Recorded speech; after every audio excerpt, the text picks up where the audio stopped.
events. Good morning to you and good morning, Texas. I'm Krista Mitchell.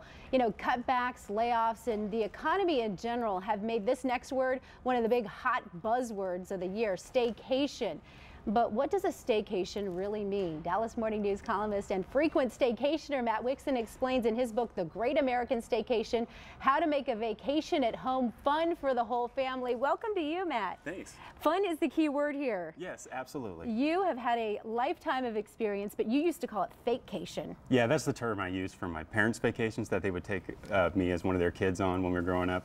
They would get an agreement with like a timeshare or some car company where we'd get a car for 24 hours, and that's what I call it, a fakecation, because it was on the cheap as much as possible. But I think maybe now we can do a staycation, but your key word is making it fun, making it different than the fakecation. So you say there's a magic number, a 100. What do you mean by that? 100 kind of refers as a guideline to a mileage for a trip to any attraction or entertainment area, because I think a lot of people think of a staycation as it's got to be in my home or right around my house in the city. You can go out to regional areas and that sort of thing, and I picked 100 because it seems to be a comfortable distance where you can make a drive, enjoy the spot that you go to, and get back home in the same day. Now you also like behind-the-scenes tours. What do you mean by that?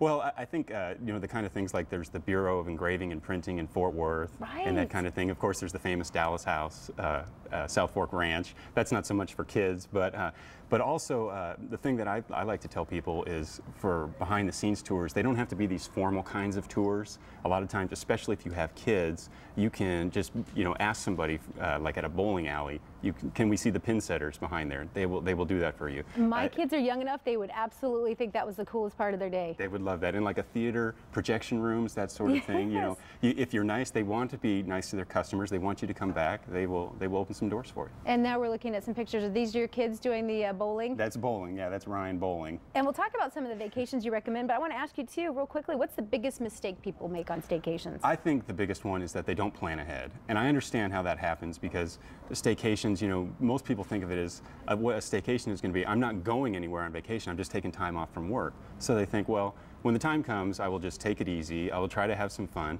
and maybe that will work for some people. But a lot of times, you know, museums are closed on certain days, restaurants are closed on certain days, and you're going to be inefficient then. And my favorite thing to think of is one of my favorite movies, National Lampoon's Vacation, where Chevy Chase. What was it? Wally World was closed. Wally World, it was closed for renovations. He punched the moose. You know, you don't want to be doing that in front of your kids. Right. Good point. Good point. Now you have 8 rules that you like to get, make sure people know, and I want to get to those. So make sure you choose a start and end date. Right.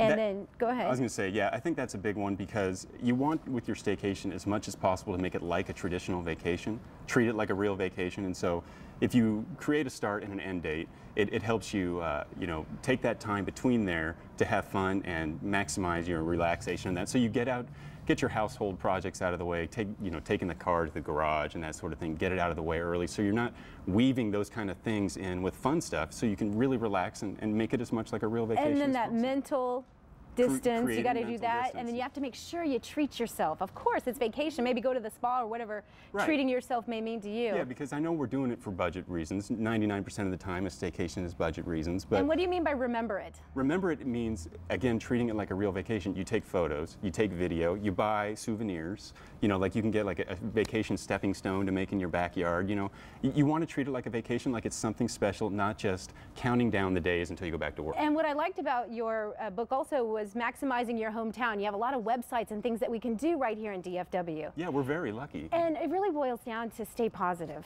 Right, absolutely, because I think if you're not positive, you will sabotage your time right from the start. All right, we only have a few seconds left here, but I want to hear about a sports vacation or staycation. Right.